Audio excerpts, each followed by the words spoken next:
Hello class 10th minions, कैसे हो सब लोग। सबके सैम्पल पेपर हो गए और हम सबसे लास्ट में आ गए, पर कोई नहीं। आज ये है हमारी वीडियो एक सैम्पल पेपर सॉल्यूशन के लिए। और मैं तुम्हें एक बात बताऊं तो जो भी सीबीएसई के पेपर आते हैं वो भले ही अब थोड़े हार्ड आने लगे हैं, पर एक बार तुम सैम्पल पेपर अपनी तरफ से सॉल्व करोगे तो बहुत अच्छा आइडिया लग जाता है किस तरीके से पेपर सेट होगा, कैसे क्वेश्चन आएंगे, और उससे हमारा पेपर भी बहुत अच्छा जाता है। और तुम सब मिनियंस मुझसे पढ़ रहे हो तो सबका पेपर अच्छा तो जाएगा ही।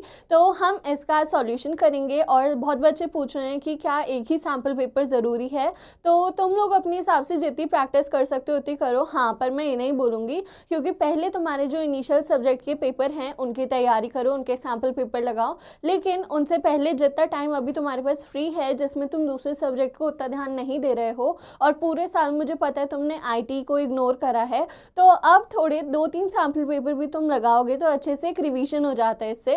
और आज हम भी काफ़ी अच्छे से प्रैक्टिस करने वाले हैं। काफ़ी इजी रहेगा, मुझे लगता है IT का पेपर ऐसा है जो कि एक्चुअली बहुत इजी आता है। तो हमारी आधी जंग जो होती है वो तो प्रैक्टिकल में ही ख़त्म होती है, तो हमारा सिर्फ 50% सिलेबस ही आता है इसमें। 50% एज इन 50 मार्क्स का ही सिलेबस आता है। 50 मार्क्स हमारा जाता है प्रैक्टिकल में, जो कि उस प्रैक्टिकल सेवर शीट से काफ़ी मिनियंस का बहुत अच्छे से गया है। तो अब हम इसके थोड़े से रूल्स जान लेते हैं और फिर हम एक सैम्पल पेपर सॉल्यूशन की वीडियो कर रहे होंगे।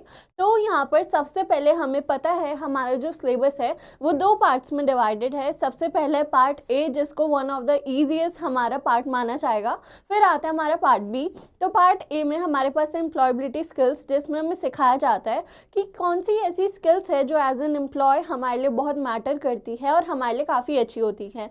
तो यहाँ पर सबसे पहले हमारा है कम्युनिकेशन स्किल्स, फिर self management, ICT skills, entrepreneurship, green skills. और ये सारे चैप्टर बहुत इजी थे, बहुत ही ज़्यादा। तो इनमें से हमें सिर्फ क्या मिल रहे होंगे, MCQ या फिर शॉर्ट क्वेश्चन आंसर्स, और वो भी तुम देखो एक से ज़्यादा कहीं पर है ही नहीं। और हमने अपनी क्लास में इतने क्वेश्चंस करे हैं, इतने क्वेश्चन प्रैक्टिस करे हैं कि तुम्हारा पार्ट ए तो एकदम ही मस्त हो रहा होगा, एकदम मक्खन जैसे। तो यहाँ पर देखो शॉर्ट आंसर क्वेश्चन हमारे पास आएंगे 5, 1 ईच चैप्टर। और MCQ हमारे पास आ रहे होंगे, वो हमारे 6 हैं, जिसमें से 2 हमारे सेल्फ मैनेजमेंट स्किल के MCQs होंगे। और हमारा जो पार्ट ए है वो टोटल है हमारा 10 मार्क्स का। हमारे 4 मार्क्स के ऑब्जेक्टिव क्वेश्चन आएंगे, यहाँ पर हमें चॉइस मिलेगी। हमारे 6 मार्क्स के होंगे शॉर्ट क्वेश्चन आंसर्स। तो फिर हम आते हैं अपने पार्ट बी में, जिससे बच्चों को थोड़ा डर लगता है, लेकिन वो भी हमने इतने अच्छे से पढ़ा है कि सबका मुझे जब मेल आता है कि मैम बहुत अच्छे से सब सॉर्ट हो गया, तो सुन के बहुत अच्छा लगता है। तो सबसे पहले है डिजिटल डॉक्यूमेंटेशन, जिसमें से हमें ऑब्जेक्टिव के कितने क्वेश्चन आ सकते हैं, 6 क्वेश्चन आ सकते हैं। यहाँ पर शॉर्ट आंसर टाइप क्वेश्चन हमें 1 आएगा और हमें लॉन्ग आंसर आएगा 1। वो हमें ऑलमोस्ट सब में ही 1 आ रहा है। एक हमारा DBMS छोड़ के उसमें आएंगे हमारे 2 क्वेश्चंस, और हमारे सब में ही 6 MCQs आ रहे होंगे। साथ ही साथ हमारे 2 चैप्टर इलेक्ट्रॉनिक स्प्रेडशीट और हमारी मेंटेन हेल्थ सेफ्टी वाले में से भी 2 क्वेश्चन आएंगे। तो ये हमारा है सबसे मेन पार्ट। ये कंसिस्ट करता है पूरे 40 मार्क्स। मतलब हमारा जो पार्ट ए है वो तो एक छोटू सा ट्रेलर ही है। पार्ट बी है हमारा मेन सब्जेक्ट। तो अब पेपर की गाइडलाइंस थोड़ी जान लेते हैं, वो तो तुमने बहुत बार सुन भी ली होंगी। तो यहाँ सबसे पहले हमें सारी जो भी इंस्ट्रक्शन है वो केयरफुली पढ़नी है। फॉर एग्जाम्पल काफ़ी हमारे क्वेश्चन ऐसे आएंगे जिसमें चॉइस होगी। हमारे पास 4 क्वेश्चन आएंगे, हमें 3 करने होंगे, 5 आए होंगे, हमें 4 करने होंगे। तो प्लीज़ उसको ध्यान से पढ़ना। ये मत सोचना कि हम सारे क्वेश्चन कर देंगे तो सारे मार्क्स आ जाएंगे, या फिर तुम्हें 2 क्वेश्चन नहीं आते तो आधे आधे सही का मार्क्स मिलेगा। प्लीज़ ऐसा कुछ अपना बिग ब्रेन मत लगाना, ऐसा कुछ नहीं होगा। फिर है the question paper consist of 21 question. हमारे पास होंगे टोटल 21 क्वेश्चन, जिसमें हमारा सेक्शन ए और सेक्शन बी, जिसमें सबसे पहले हमारे MCQs आते हैं, जो कि हमने हज़ारों कर रखे हैं। पर चैप्टर हमने इतने MCQ की प्रैक्टिस करी है कि उसमें तुम्हारे एक भी मार्क्स नहीं कटना चाहिए। फिर हम सेक्शन ए की बात करें तो इसमें जो ऑब्जेक्टिव टाइप क्वेश्चन है वो है, साथ ही साथ सेक्शन बी में क्या है, सब्जेक्टिव टाइप क्वेश्चन है। फिर यहाँ पर 4th पॉइंट है, आउट ऑफ गिवन 5 + 16 हमारे 21 क्वेश्चन जो आ रहे होंगे, उसमें से जो कैंडिडेट यानी कि तुम लोग हो, तुम लोगों को सिर्फ 15 क्वेश्चन ही करने हैं, और मैक्सिमम मैक्सिमम टाइम तुम्हारे पास होगा 2 आवर्स, तो तुम उससे ज़्यादा टाइम में पेपर नहीं कर पाओगे। और ये इतना आसान पेपर होगा, इसके एमसीक्यू भी बहुत जल्दी हो जाएंगे, तो तुम्हें इतने टाइम तो लगना ही नहीं चाहिए अपने आईटी के पेपर में। All question of a particular section must be attempted in the correct order. Paper जो तुम करोगे वो एक करेक्ट सीक्वेंस में होना चाहिए, ये भी हमें पता है। मत करना कि पहले क्वेश्चन, हमारा जो क्वेश्चन पेपर होगा उसमें सारे आंसर लिख रहे हो, उससे भी टीचर तुम्हारा पेपर ले सकता है। अपने दिमाग में एक बार पेपर को रीड करना मेरे तरफ से, उसको समझना, एक एक क्वेश्चन को पहले ही डिसाइड कर लेना जिसमें भी ऑप्शंस है कि तुम्हें कौन सा क्वेश्चन अच्छे से आता है, और फिर तुम अपने ऑप्शन पहले ही सिलेक्ट कर लो। और अगर तुम्हें चॉइस वाले क्वेश्चन में ऐसा चीज़ हो कि तुम्हें 3 क्वेश्चन करने हैं, उसमें से सिर्फ तुम्हें 2 आते हैं और 2 चॉइस में जिसका तुम्हें आइडिया नहीं है, तो जिस भी क्वेश्चन में सबसे क्लोजेस्ट वर्ड होगा जिसका तुम्हें थोड़ा बहुत भी ऐसे रिवाइज करके याद आ रहा होगा, तो तुम उसी को ही अटेम्प्ट करना, ताकि तुम कुछ ना कुछ तो अच्छे से लिखा हो।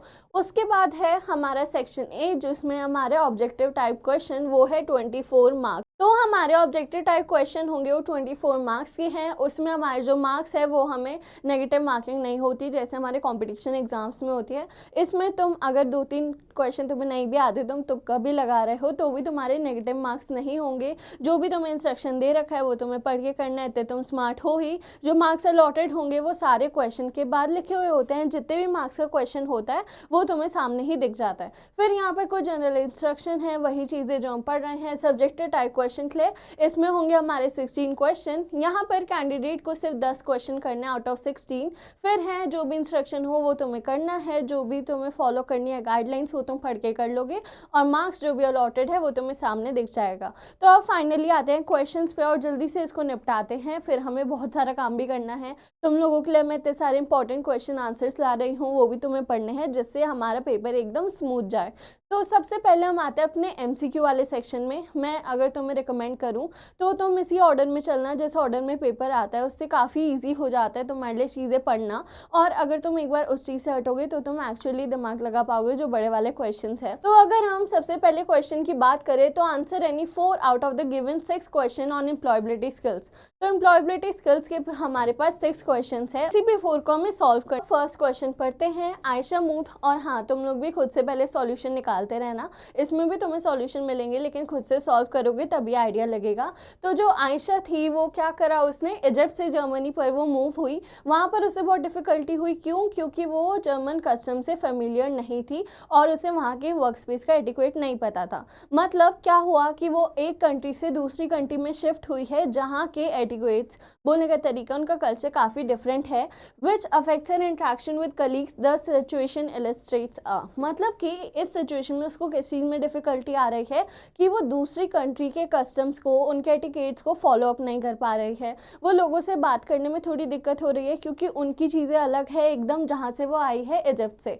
तो यहाँ पर इंटरपर्सनल बैरियर वो क्या होता है, वो तो विद इन हमारे अंदर ही कोई बैरियर है। सेकंड है कल्चरल बैरियर, थर्ड है फिजिकल बैरियर, और डी है हमारा लिंग्विस्टिक बैरियर। तो ये हमारा ऑप्शन हो सकता था, लेकिन वहाँ पर उसको मेन दिक्कत किस में आ रही है, वहाँ के कस्टम्स, वहाँ के एटिक्वेट्स फॉलो करने में। तो इसका आंसर होगा कल्चरल बैरियर, कि इन दोनों कंट्रीज़ का कल्चर थोड़ा डिफरेंट है, इसीलिए वो फॉलो अप नहीं कर पा रही है।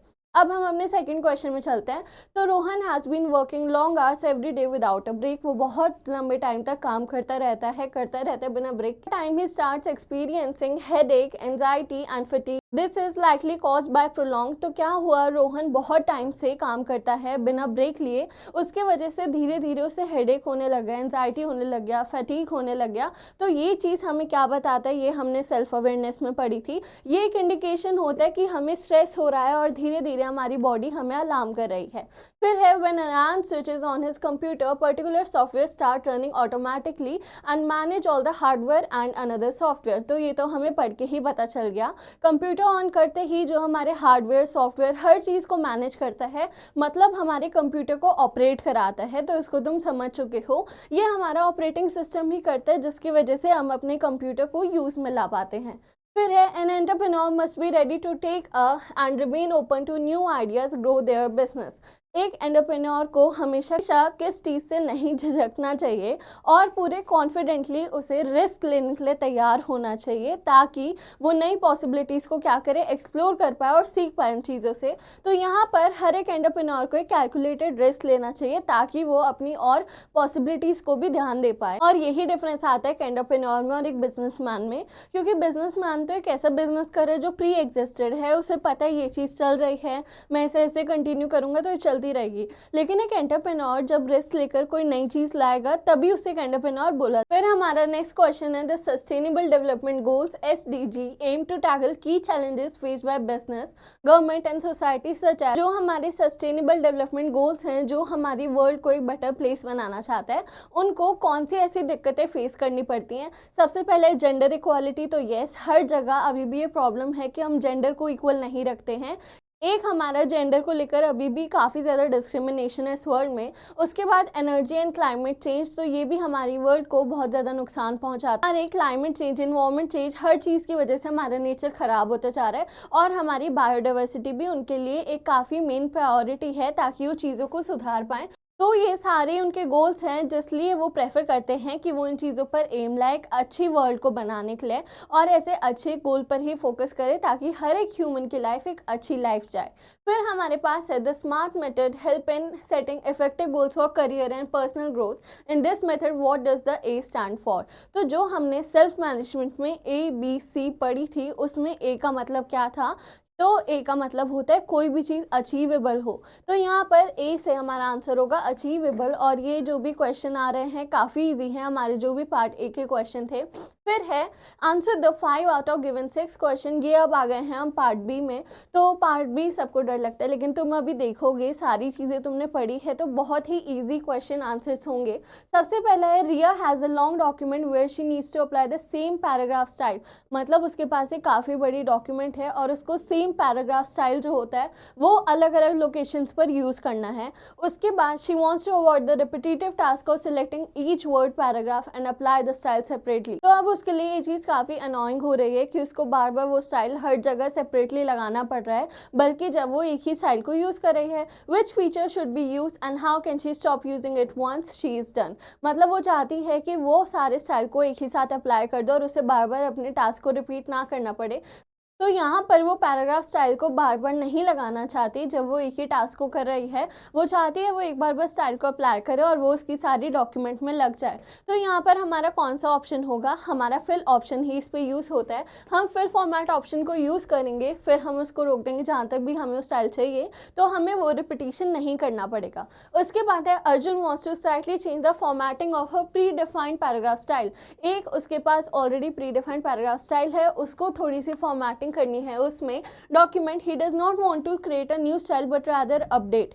तो उसको कोई नई स्टाइल नहीं बनानी है, बल्कि उस फाइल के अंदर ही चीज़ों को अपडेट करना है। Option should he choose after formatting the style. तो यहाँ पर हम कोई भी नया स्टाइल नहीं बना रहे हैं, हमें बस उस प्री एग्जिस्टिंग स्टाइल में एक ऐसा अपडेट लाना है जिससे वो अपनी फाइल को चेंज कर पाए। यहाँ पर हमारे पास एक ही ऑप्शन है, अपडेट सिलेक्टेड स्टाइल। जो भी स्टाइल हम सिलेक्ट करेंगे हम उसमें अपडेट लाएंगे जिससे हमारी फाइल सही हो जाएगी। फिर है Meena has prepared a project report with multiple heading and सब।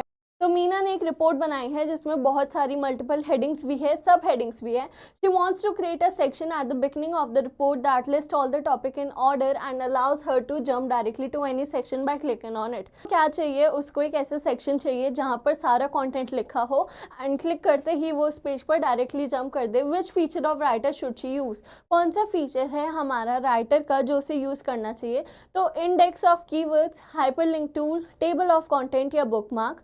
तो इसमें हमारा ऑप्शन टेबल ऑफ कंटेंट होगा, इसमें हम अपने सारे कंटेंट को मेंशन कर। तो यहाँ पर हमारा एक टेबल ऑफ कंटेंट बनेगा जिससे हम डायरेक्टली अपने कंटेंट पर शिफ्ट कर सकते हैं। अब कोई बच्चे बोलेंगे कि हम हाइपरलिंक का भी तो यूज़ कर सकते हैं, लेकिन ये हर एक इंडिविजुअल के लिए बनेगा और उसके लिए हमारा बहुत ही अनस्ट्रक्चर्ड डेटा होगा। तो उसकी जगह हम TOC का यूज़ करते हैं ताकि हमारा जो सेक्शन हो वो काफ़ी हमारा ऑर्गेनाइज भी हो और हम अच्छे से चीज़ों पर जंप कर पाएँ।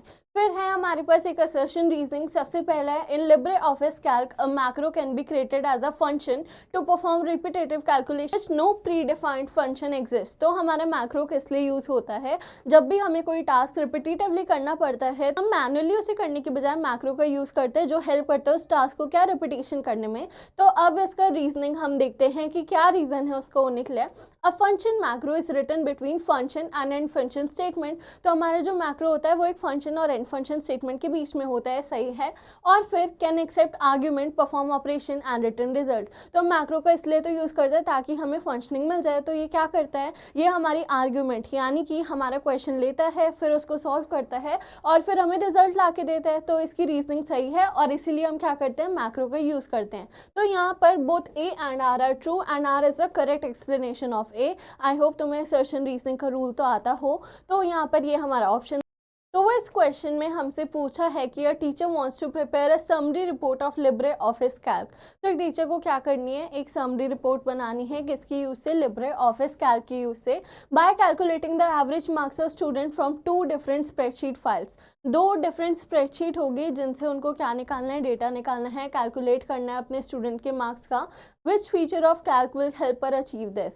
तो यहाँ पर क्या करना है, 2 डिफरेंट फाइल से डेटा को निकालना है एंड फिर कैलकुलेट करना है। तो यहाँ पर हम क्या कर रहे हैं, सारी स्प्रेडशीट्स में उसके स्टूडेंट का ही डेटा होगा एंड उसको कंबाइन करके निकालना है। तो यहाँ पर हम डेटा को कंबाइन कर रहे हैं, कंबाइन से कुछ मिलता जुलता वर्ड, आई होप तुम्हें समझ में आ रहा हो। तो यहाँ पर हम क्या करेंगे, डेटा को कंसोलिडेट करेंगे और फिर हम अपना फंक्शन परफॉर्म करेंगे जिससे हमें प्री कैलकुलेटेड अच्छा सा रिजल्ट मिल जाए साथ में।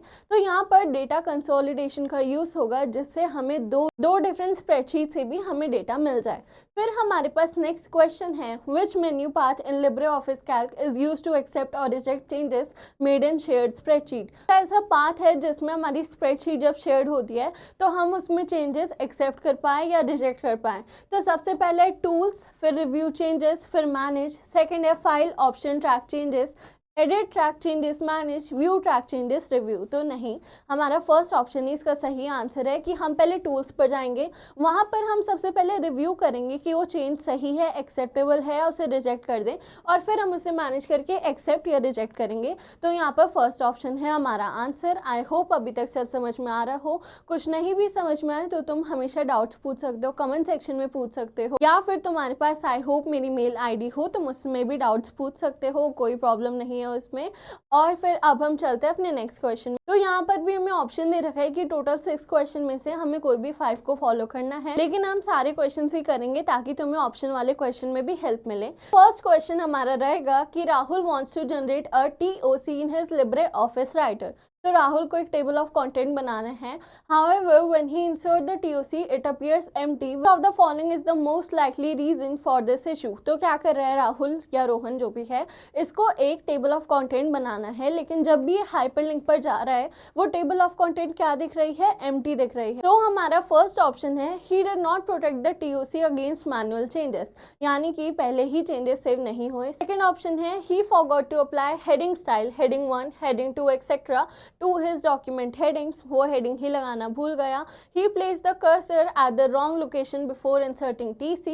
He did not rename the default file TOC to contents। तो ये हमारा सेकेंड ऑप्शन होगा कि उसने हमारे हेडिंग स्टाइल्स ही अप्लाई नहीं करे, जिससे वो जब भी लिंक पर जा रहा है तो हमारा हाइपरलिंक क्या दिख रहा है, हमें एम्प्टी दिख रहा है। उसके बाद नेक्स्ट क्वेश्चन हमारा है, during an audit it is observe that employees are sitting for long hours with poor posture and the computer screen cause glare, which hazard are most relevant है। तो यहाँ पर बोला है कि एम्प्लॉयज का क्या हो रहा है, बहुत देर से बैठते हुए पुअर पोस्चर और हमारे कंप्यूटर की स्क्रीन से ग्लेयर हो रहा है। तो ये कौन सा वाला हजार्ड है, यहाँ पर physical and fire hazard, ergonomic and health hazard, chemical and safety hazard, biological and health hazard. तो यहाँ तुम लोग कंफ्यूज मत होना कि ये बायोलॉजिकल होगा, क्योंकि यहाँ पर एक और चीज है, एक तो पुअर पोस्चर से बॉडी खराब हो रही है, साथ ही साथ जो कंप्यूटर की स्क्रीन है उससे ग्लेयर का कॉज हो रहा है। तो हमारा कंप्यूटर की स्क्रीन क्या हो गई, हमारे एर्गोनॉमिक्स में आ गई, जिसका मतलब ऐसे टूल्स जो हमें काम करने में हेल्प मिलते हैं। तो यहाँ पर हमारा आंसर होगा एर्गोनॉमिक एंड हेल्थ, हमारी क्या,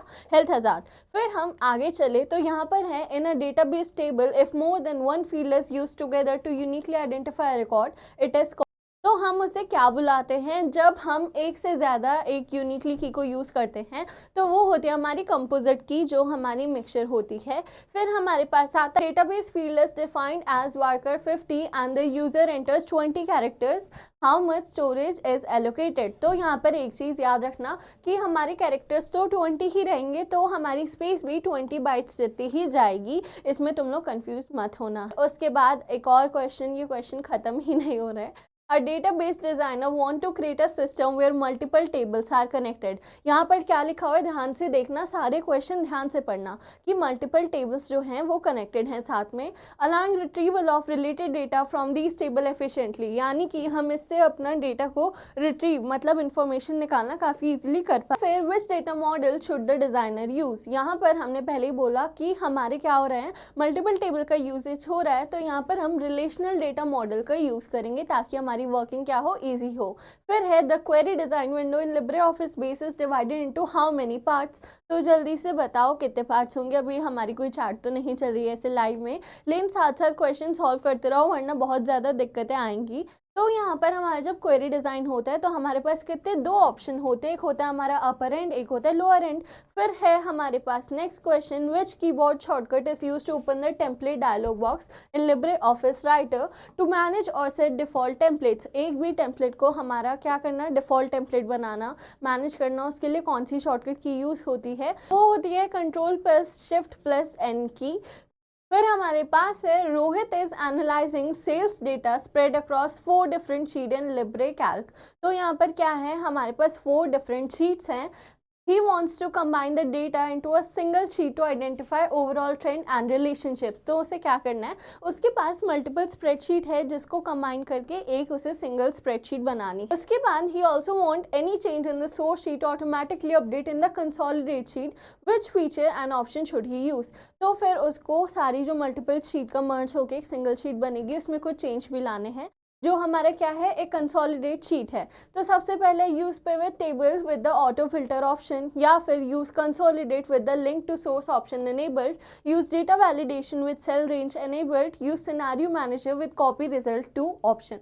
तो यहाँ पर क्या कर रहा है, बहुत सारी डिफरेंट शीट्स को कंबाइन करके हमारी एक सिंगल शीट बन रही है। उसके साथ ही साथ हमारी जो सोर्स शीट है उसमें से कोई भी चेंज चाहिए, तो उसके लिए हम सबसे पहले तो यहाँ पर कंसोलिडेट का यूज़ करेंगे ताकि हम शीट्स को मर्ज कर पाएँ, और फिर हमारा link to source data option हम अनेबल कर देंगे, तो यहाँ पर इस ऑप्शन से वो अपना काम ईजिली कर पाएगा। उसके बाद है which of the following statement about form in database is incorrect. अब ये जो इनकरेक्ट वाले क्वेश्चन होते हैं, मोस्टली बच्चे क्या करते हैं कि सिर्फ करेक्ट देख लेते हैं और फिर क्वेश्चन को गलत फिल कराते हैं और कंफ्यूज भी हो जाते हैं कि कितने ऑप्शन सही है तो कौन सा सिलेक्ट करें। तो जिस भी एमसीक्यू में नॉट, नो या फिर इनकरेक्ट का यूज़ हो, प्लीज़ प्लीज़ प्लीज़ उसे ध्यान से पढ़ना, ध्यान से क्वेश्चन मार्क करना, क्योंकि एमसीक्यू आते तो काफ़ी इजी है, लेकिन ऐसे जल्दीबाजी के चक्कर में काफ़ी इजी नंबर भी हमारे हाथों से निकल जाता है। तो जो भी इनकरेक्ट नॉट वाले क्वेश्चन हो उन पर ज़्यादा ध्यान देना। तो यहाँ पर है a form provider user friendly interface for entering and modifying data, तो एक फॉर्म में ये ऑप्शन तो होता ही है। फिर है each field control in a form consist of a label and a field value text box, तो ये ऑप्शन भी हमारे लिए सही है। थर्ड है form can include graphics title and additional text for better presentation, तो नहीं, फॉर्म हमारे इस चीज़ के लिए नहीं बना होता। और form are use to permanently store data like tables, तो ये भी फॉर्म में हो सकता है। तो यहाँ पर हमारा फॉर्म के लिए क्या स्टेटमेंट गलत है, इनकरेक्ट है, वो ये है कि उसमें ग्राफिक टाइटल और एडिशनल टेक्स्ट नहीं यूज़ करते हैं, और ये ऑप्शन हमारा इनकरेक्ट हो जाएगा। फिर हमारा नेक्स्ट क्वेश्चन है during office work employees complain of stress due to long hours and conflict with colleagues. तो जब भी हमारा लॉन्ग वर्किंग आवर होता है उससे एम्प्लॉयज़ को दिक्कत होती है, साथ ही साथ वो एक दूसरे में ही लड़ाई कर रहे हैं एक दूसरे से। Which approach is most effective in reducing this hazard, तो यहाँ पर कोई भी ऐसे डिज़ास्टर या कोई भी ऐसे इमरजेंसी नहीं आ रही है, बल्कि यहाँ पर एम्प्लॉयज़ परेशान होकर एक दूसरे से ही लड़े जा रहे हैं और फिर आर्ग्यूमेंट हीटअप हो रही है, बाकी लोगों को मज़ा आ रहा है, वो उनकी लड़ाई सुन रहे हैं और बाकी लोग लड़ के बहुत परेशान हो रहे हैं, जिससे पूरे ऑफिस का मूड ख़राब हो रहा है। तो सबसे पहला ऑप्शन है conflict conflict resolution training and promoting hobbies. तो ये ऑब्वियस है, हमें यहाँ पर सबसे पहला ध्यान ये नहीं होना चाहिए कि इन एम्प्लॉय को बाहर बोलो कि लड़ने के लिए, लेकिन अगर हम उनका इशू सुने, उसको हम रिजॉल्व करें, तो सब लोगों के बीच में पीस आ जाएगा और काम अच्छे से हो पाएगा। तो हम इसको कर सकते हैं। सेकेंड ऑप्शन है ओनली इंस्टॉलिंग एर्गोनॉमिक चेयर्स, तो उससे लोगों की लड़ाई कम नहीं होगी। प्रोवाइडिंग फायर एक्सटिंग्विशर, ताकि लड़ते हुए हम उनके ऊपर मार पाए, तो उससे भी कुछ नहीं होगा। और रूटीन इलेक्ट्रिकल इंस्पेक्शन, तो इससे भी कुछ नहीं होगा। हम सबसे बेस्ट अपनी तरफ से ये कर सकते हैं कि उनके कॉन्फ्लिक्ट को हम क्या करें, रिजॉल्व करें। फिर हमारे पास नेक्स्ट क्वेश्चन है, Ritika has created a spreadsheet to calculate the EMI for a car loan. तो रितिका ने एक EMI के लिए जो उसने कार लोन लिया है, एक स्प्रेडशीट बनाई है। The EMI depend on the loan amount, interest rate and loan duration. तो जैसे हमारा लोन होता है, EMI उस पर डिपेंड करती है कितने टाइम का हमारा EMI है, क्या हमारा प्रोसेस था, कितना इंटरेस्ट रेट है और कितने टाइम के लिए हमारा लोन था। तो यहाँ पर है she fix the loan amount and the interest rate. उसने क्या करा, लोन अमाउंट और इंटरेस्ट रेट को फिक्स कर दिया। तो वो चाहती है कि उसकी अमाउंट हो जाए 12,000 पर मंथ। तो which feature of Calc should she use and why. तो उन्हें लिब्रे ऑफिस कैल्क कौन सा ऐसा फीचर यूज करना चाहिए जिससे जो उन्हें डिजायर्ड अमाउंट हो अपने कार लोन के लिए, उसी को सिलेक्ट करें। तो यहाँ पर सबसे पहला ऑप्शन है गोल सीक, और इसका क्या हमें रीजन दिया हुआ है, because it adjust the input loan duration to reach the exact target output. जैसे हमारा EMI का गोल है 12,000, तो ये क्या करता है, ये हमारा जो भी आउटपुट है उसको चेंज कर देता है हमारी डिजायर के अकॉर्डिंग। मतलब हमारी EMI 15,000 की भी हो सकती है, वो 1 लाख की भी हो सकती है, वो 50,000 की भी हो सकती है, लेकिन हमें EMI का अमाउंट चाहिए 12,000। तो गोल सीक यूज करके हम अपना डिजायर्ड इनपुट ले सकते हैं। सेकंड है सिनेरियो मैनेजर। इससे हम क्या कर सकते हैं, मल्टीपल पॉसिबल आउटकम्स बना सकते हैं जो हमें नहीं चाहिए, हमने ऑलरेडी एक ही अपना इनपुट दे रखा है। कंसोलिडेट का मतलब ये हमारे डेटा को कंबाइन करता है। वैलिडेशन क्या करता है, हमारी वैल्यूज को रेस्ट्रिक्ट करता है। तो यहाँ पर हमारा गोल सीक यूज होगा, जिससे हमारा जो भी डिजायर्ड इनपुट है उसके अकॉर्डिंग ही हमारी सारी कैलकुलेशंस हो जाए। फिर है materials in a work space are classified by risk to prevent Fyers.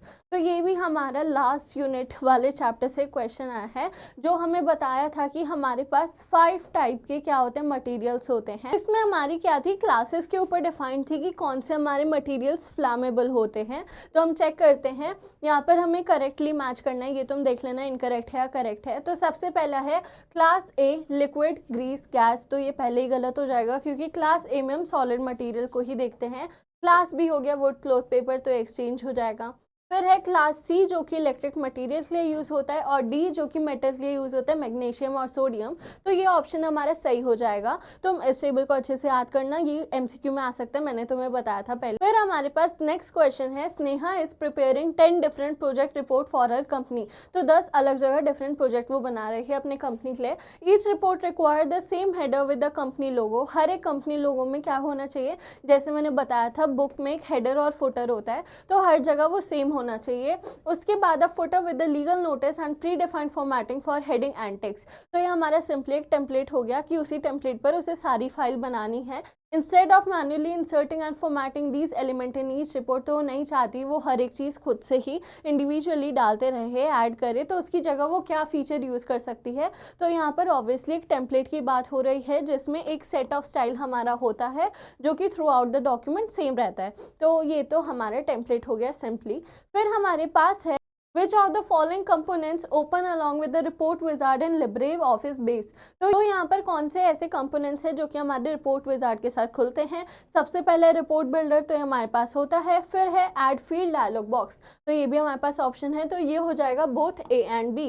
यहाँ पर हमारा आंसर क्लियर है। और ये जो बोथ A एंड B या फिर नाइदर या फिर नन ऑफ द अबव वाले क्वेश्चन आते हैं, उसमें भी बच्चे कंफ्यूज होते हैं और यूट्यूब से देखकर जाते हैं कि शायद नन ऑफ द अबव ही सबका आंसर हो या फिर ऑल ऑफ द अबव ही हो। तो ऐसा नहीं है। जो वो प्रीवियस एग्जाम्स को लेकर तुम्हें एक पॉसिबिलिटी देते हैं, उसका मतलब ये नहीं कि नेक्स्ट पेपर भी वैसा ही हो। तो कोई भी अगर तुम तुक्का स्ट्रैटेजी या फिर ऐसी चीज़ें देखकर जा रहे हो, तो पहले अपना 100% लॉजिक लगाना। अगर वो लास्ट में तुम हार मान जाओ तभी वो स्ट्रैटेजी को अप्लाई करना, वरना अपने गट फीलिंग पर जाना, जो भी आंसर तुम्हें बेस्ट लगे। फिर है Rohini works as a floor manager. तो वो क्या करती हैं, फ्लोर को मैनेज करती हैं कोई भी बिल्डिंग या ऑफिस का। He has been assigned the task of conducting regular dash to ensure the safety of life in case of disaster or emergency by evacuating the place of danger। आधे से ज़्यादा तुम MCQ देखोगे तो option से ही मिलता जुलता टेक्स्ट तुम्हें मिल जाएगा क्वेश्चन में। तो अगर तुम्हें उस चीज़ में भी प्रॉब्लम है तो तुम्हारे पास एक काफ़ी अच्छा प्लस पॉइंट है कि जिसने अभी भी कुछ नहीं पढ़ा मुझे सच सच बताओ एक बात। तो काफ़ी बच्चे पक्का IT को लास्ट में साइड सब्जेक्ट मान के ही पढ़ रहे हो ना तुम लोग, तो ये तुम्हारे लिए है जो बच्चों ने नहीं पढ़ा अभी तक कुछ, कि मोस्टली क्वेश्चन में ऐसे टर्म्स है जो कि ऑलरेडी तुम्हें ऑप्शन में दिख जाएंगे, तो वो तो तुम्हारे लिए कैसे पका पकाया खाना ही हो गया। तो यहाँ पर क्या है, जब भी कोई डेंजर होगा, डिज़ास्टर होगा, तो हमारे जो फ्लोर वर्कर है उसको क्या चीज़ करने को बोला है, तो हमारी इवैक्यूएशन ड्रिल्स होती हैं। ड्रिल्स का मतलब है कि एक ट्रेनिंग होती है कोई भी डिज़ास्टर के टाइम आने की, ताकि लोगों को बता पाए कि एग्जैक्ट सिचुएशन में कैसे रिएक्ट करना है, क्या चीज़ें यूज़ करनी है, कौन सी एग्जिट से निकलना है, कैसे फायर एक्सटिंग्विशर को अप्लाई करना है। तो वो सारी चीज़ें रेगुलरली करके सारे लोग सेफ रहते हैं। फिर है Ramesh notice that a colleague has slipped and sustained serious injury at work. तो ये भी क्वेश्चन हमारे लास्ट यूनिट का है कि एक उसका कलीग था, वो स्लिप हो गया और बहुत ही सीरियस इंजरी हो गई। Which sequence of action demonstrate the correct approach to handling the accident. कौन सा हमारा सीक्वेंस है जो कि एक एक्सीडेंट को हैंडल करने के लिए करेक्ट हमारा क्या है, फ्लो है। सबसे पहले है कि attend to injured person, inform supervisor, assist supervisor. ये ऑप्शन नहीं होगा, सबसे पहले हम सुपरवाइजर को ही रिपोर्ट करते हैं ताकि जल्दी से हमें मेडिकल हेल्प मिले। तो रिपोर्ट सुपरवाइजर, फिर हम इंजर्ड पर्सन के पास जल्दी से जल्दी जाएंगे और फिर हम सुपरवाइजर को असिस्ट करेंगे। तो ये ऑप्शन हमारा सही है। Sonia works in a busy office where spills, broken glass and clutter are common. मतलब बेसिकली इसका ऑफिस बहुत ही गंदा रहता है। To maintain safe and productive work place which combination of act should she prioritise. अगर ऐसी चीज़ें उसके ऑफिस में रहती है, क्लटर मतलब बहुत सारा कूड़ा पड़ा है, कांच टूटे पड़े हैं, वो सबके लिए डेंजरस है। तो सबसे पहले clean her own work station, जहाँ वो काम करती है उसको पूरा क्लीन करें। फिर फॉल्टी लाइट्स को रिपोर्ट करें और जो भी स्पिल्स हैं उसको वैसे ही छोड़ दे ताकि वो क्लीनिंग स्टाफ सही करे। सेकेंड ऑप्शन है clean her work station, clear space around machine, immediately clean spills, report faulty lighting. तो उसे पहले ही इमीडिएटली सारी चीज़ें करनी चाहिए और रिपोर्ट करना चाहिए जो चीज़ें गलत है, या फिर वो सिर्फ खुद के डेस्क पर फोकस करे और हर किसी को इग्नोर करे कि उनके साथ होगा जो होना है, या फिर वो सिर्फ कॉमन एरिया को ही क्लीन करे। तो नहीं, उसे सारी चीज़ें क्लीन करनी चाहिए, साथ ही साथ रिपोर्ट भी करना चाहिए। अगर तुम्हें दिख रहा है कोई चीज़ गलत है, हार्मफुल है, डेंजरस है, तो तुम उसे दूसरों को नहीं छोड़ सकते कि वो आके साफ़ कर देंगे। जितनी जल्दी हो पाए तुम उस जगह को साफ़ करो ताकि कोई भी मेजर इंजरी ना हो। लास्ट क्वेश्चन होगा MCQ का, इसके बाद हमारा सब्जेक्टिव वाला पार्ट आ जाएगा। तो MCQ तो हमारे हो भी गए हैं और आधे से ज़्यादा आई होप तुम्हें समझ भी आए होंगे। जिन्होंने अभी तक कुछ नहीं पढ़ा उनके लिए तो ऐसे जा रही होगी फ्लाइट। तो अभी भी मैं कह रही हूँ पढ़ लो, बहुत टाइम है, अभी भी पढ़ लो, तुम पढ़ सकते हो। और अच्छे से सैम्पल पेपर की वीडियो दोबारा देखो और सैम्पल पेपर लगाओ। तुम्हें अगर कन्फ्यूज़न है कि कहाँ से सैम्पल पेपर लेने हैं तो तुम कहीं भी सर्च करोगे, तुम्हें इतनी सारी वेबसाइट मिल जाएंगी। तुम्हें नहीं भी खरीदने तुम ऑनलाइन बहुत जगह से देख सकते हो, काफ़ी फ्री ऑफ कॉस्ट भी है, या फिर उसके सॉल्यूशंस भी होंगे, तो उससे काफ़ी हेल्प मिलेगी। तो ये बहाना भी नहीं है कि हम सैम्पल पेपर कहाँ से लाएं, तो इसलिए प्रैक्टिस करो जितनी हो सकती है। तो यहाँ पर हमारा क्वेश्चन है, a company's finance team is preparing the quarterly budget report. तो क्या बना रही हैं, एक बजट रिपोर्ट बना रही हैं। Two managers mister Raj and miss Meera work on the same spreadsheet file separately. मतलब कि दो मैनेजर है, ये एक ही स्प्रेडशीट पर अलग अलग काम करते हैं। Budget Raj .ods and budget Meera .ods। Now before submitting the final report to the CEO the team needs to, मतलब ये एक ही स्प्रेडशीट पर अलग अलग काम करते हैं और इस फाइल को CEO तक पहुँचाने से पहले इन्हें काम करना है, जो कि है check the difference in both version. दोनों के जो काम हुए हैं उसमें उन्हें डिफरेंस चेक करना है। उसके बाद merge the approve change into one final file. जो भी उन्हें चेंज सही लगे, जो भी पॉइंट गलत लगे, उन सबको हटा के अच्छे से उनको मॉडिफाई करके एक सिंगल फाइल बनानी। पहले तो वो क्या कर रहे हैं, एक सिंगल ही स्प्रेडशीट पर दोनों अलग अलग काम कर रहे हैं। फिर CEO को दिखाने के पहले उन्हें देखना है क्या चीज़ गलत है, सही है, और फिर अपेंडमेंट करने के बाद उन्हें उस चीज़ को मर्ज करना है। तो as the data entry operator which step will you follow in Libre office Calc. तो हम कौन से स्टेप को यूज़ करेंगे, सबसे पहले directly open budget .ods and overwrite it with. तो नहीं, ऐसा नहीं होगा क्योंकि इससे पहले ही हमें चीज़ें चेक करनी है, और अगर हम डायरेक्टली उसे मर्ज कर देंगे तो हमारी जो सही फाइल होगी उसमें भी बहुत सारी दिक्कतें आ जाएंगी। सेकेंड ऑप्शन है कि हम राज की फाइल खोलें, फिर उसको कंपेयर करें और फिर हम दोनों को मर्ज करके फाइनलाइज करें, तो इसी की बात हो रही थी, ये ऑप्शन सही होगा। थर्ड ऑप्शन है बजट मीरा को करें और फिर हम कन्फ्लिक्टिंग डेटा को मैनुअली डिलीट करें, तो उसमें भी हम सिर्फ एक ही चीज़ को चेक कर रहे हैं ठीक है कि हम डॉक्यूमेंट को मर्ज कर दें, तो ये भी गलत है। हमारा सेकंड ऑप्शन सही होगा, क्योंकि हमें दोनों चीज़ों को देखना है, फाइनल करना है और फिर ही हम क्या करेंगे, एक फाइल देंगे। अब हमारा MCQ वाला सेक्शन पूरा क्लियर हो गया है। कुछ भी डाउट होता है तो मुझसे पूछ सकते हो, वैसे तो काफ़ी ईजी था, कुछ भी डाउट नहीं होगा। और सैम्पल पेपर से तुम्हें आइडिया भी ले हमारे ऐसे कौन से पॉइंट्स हैं जो कि अभी भी वीक हैं और तुम्हें पढ़ने की ज़रूरत है। अब हम आ गए अपने सब्जेक्टिव टाइप क्वेश्चंस में, और इनमें भी हमें काफ़ी ऑप्शन मिलते हैं, काफ़ी चॉइस मिलती है। और मैं अभी भी बोल रही हूँ, जो भी तुम्हें सबसे क्लोजेस्ट याद आए क्वेश्चन ऑप्शन में, उसी को चूज़ करना। तो अब इसे शुरू करते हैं और ये भी काफ़ी ईजी रहेगा। तो सबसे पहले ही हमारा क्वेश्चन है यहाँ पर क्या है, answer any 3 out of given 5 question. तो हमें 5 क्वेश्चन में से कोई भी 3 को क्या करना है, ये हमारे पास 3 ऑप्शन आ गए हैं। एम्प्लॉयबिलिटी स्किल्स से हैं सारे, हमें 20 से 30 वर्ड में लिखने हैं, और 20 से 30 वर्ड एक वर्ड लिमिट है, उसको क्रॉस मत करना, उससे कोई भी मार्क्स नहीं मिलते। एक बार किसी की भी राइटिंग स्किल पर वीडियो देख लेना, या फिर कैसे तुम्हें सारी चीज़ों का राइटिंग प्लान होना चाहिए, कोई भी ओवर राइट करके मार्क्स तुम्हें नहीं देगा। तो ये चीज़ ध्यान रखना, जहाँ पर भी वर्ड लिमिट है प्लीज़ उसको फॉलो कर और उसको बिल्कुल भी एक्सीड मत होने दो।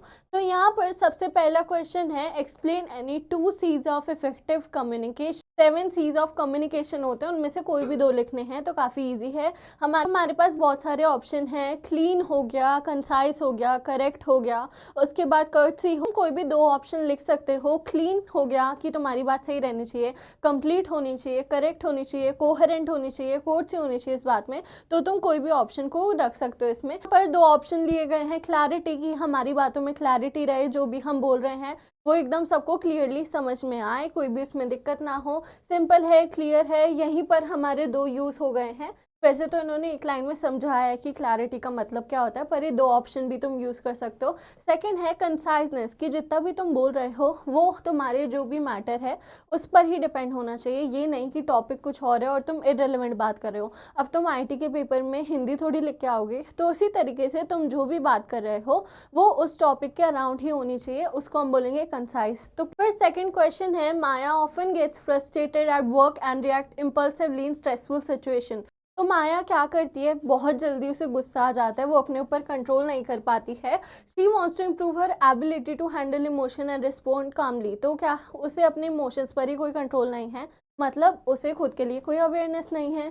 तो कौन से स्टेप्स उसको लेने चाहिए जिससे वो खुद की हेल्प कर पाए, तो ये हमारे सेल्फ मैनेजमेंट का क्वेश्चन है, और उसकी इमोशनल इंटेलिजेंस सही से वो यूज़ कर पाए। तो अपने आप को ही वो सही से कंट्रोल नहीं कर पाती, मतलब उसमें सेल्फ कंट्रोल नहीं है, वो खुद के लिए अवेयर नहीं है। तो यहाँ पर जो माया है उसको सेल्फ अवेयरनेस की प्रैक्टिस करनी चाहिए। एक बार वो खुद को जान जाए कि किस लिए उसका इमोशनल पैरामेंट इतना ट्रिगर होता है, वो उसी टाइम खुद को हैंडल करने लग जाएगी। साथ ही साथ क्या है, इससे उसका क्या हो रहा है, उसे पता चल रहा है कि कहाँ चीज़ें ट्रिगर हो रही हैं, और उसको अपना फीडबैक ढूंढना चाहिए। जैसे कम्युनिकेशन स्किल्स में बात हुई है कि फीडबैक सबसे ज़्यादा इंपॉर्टेंट होता है, क्योंकि तुम अगर खुद ही का फीडबैक ना लो तो तुम्हें नहीं समझ में आता है क्या चीज़ तुम्हारे लिए बुरी है, क्या चीज़ तुम्हारे लिए अच्छी है। इससे तुम क्या करोगे, एम्पैथी डेवलप करोगे, साथ ही साथ तुम अपने इमोशंस को मैनेज करोगे। और जो प्रॉब्लम थी कि तुम अपने इमोशंस को वर्क पर भी बहुत हावी होने दे रहे हो, तो तुम उसको भी कंट्रोल कर सकते हो। फिर यहाँ पर हमारे पास नेक्स्ट क्वेश्चन है, compare self employment and veg employment. तो ये है हमारा एंटरप्रेन्योरशिप का क्वेश्चन कि हम कैसे इन दोनों का डिफरेंस बताएं।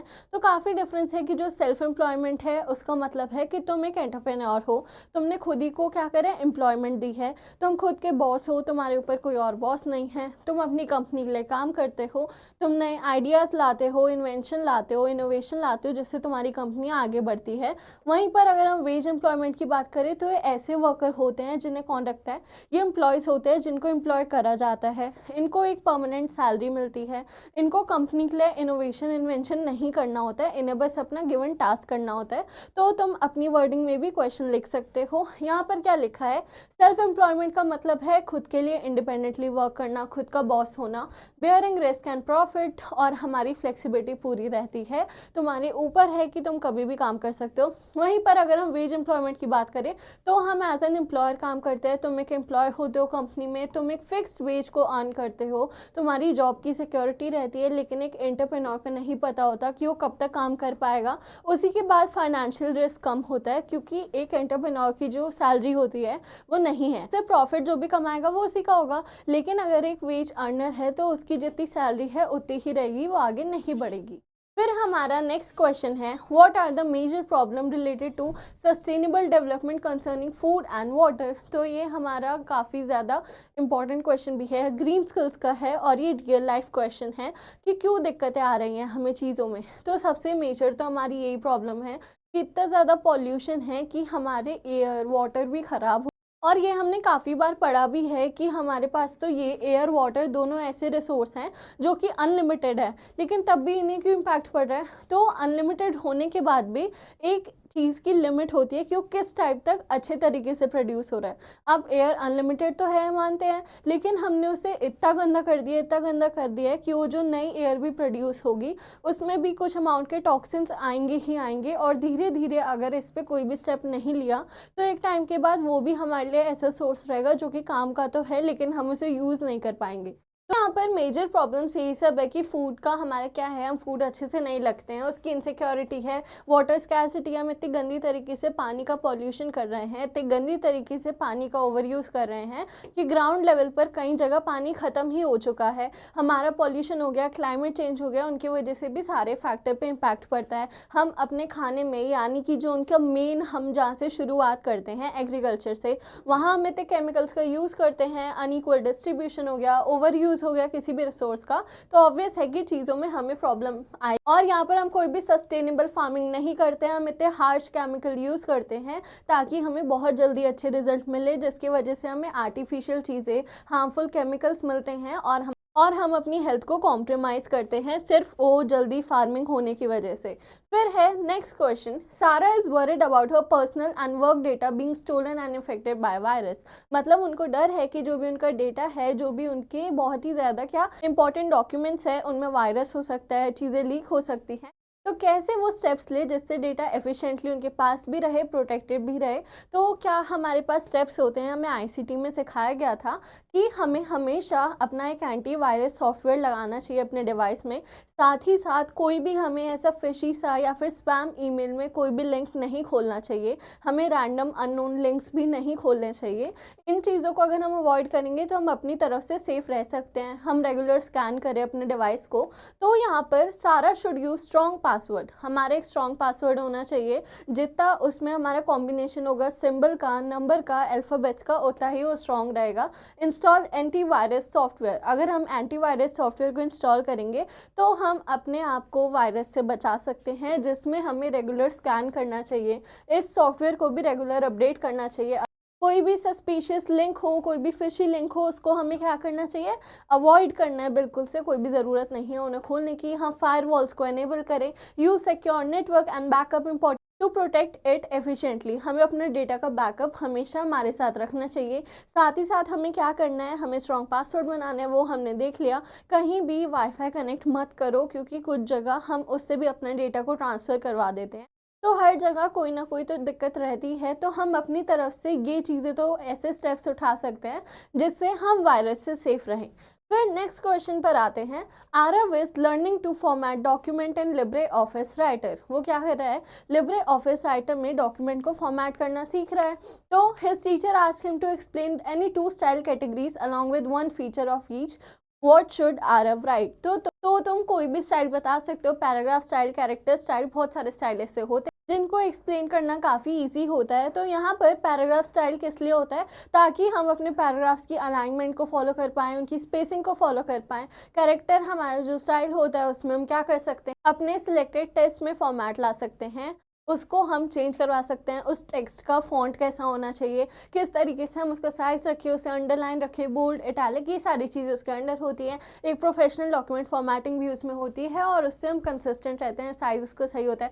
कलर जिस हिसाब से तुम्हें अपनी डॉक्यूमेंट का रखना है वैसे तुम रख सकते हो। ऐसे ही तुम किन्हीं भी 2 स्टाइल का नाम दे सकते हो, फ्रेम स्टाइल हो गया, पेज स्टाइल हो गया, पैराग्राफ स्टाइल हो गया, और कैरेक्टर स्टाइल हमने बोल ही दिया है। हमारा नेक्स्ट क्वेश्चन है, वो है what must you do before enabling the record change feature. जो रिकॉर्ड चेंज फीचर होता है उससे पहले हमें क्या करना चाहिए, और how can you confirm that sharing has been disabled in spreadsheet तो हमें सबसे पहले कंफर्म करना है कि शेयरिंग का ऑप्शन उसमें अवेलेबल है, हमने उसे डिसेबल नहीं कर रखा है। तो यहाँ पर before enabling records in ensure the spreadsheet is not shared by disabling the share spreadsheet option. अगर हम ये ऑप्शन को क्लिक ही नहीं करेंगे, डिसेबल कर देंगे, तो सारा मोटिव ही खत्म है। Sharing is disable when the share spreadsheet option is unchecked और अनअवेल्ड इन द मेन्यू। अगर हम उस ऑप्शन को नहीं सिलेक्ट करेंगे तो वो चीज़ हमारी नहीं हो पाएगी और हमारी डॉक्यूमेंट नहीं शेयर होगी।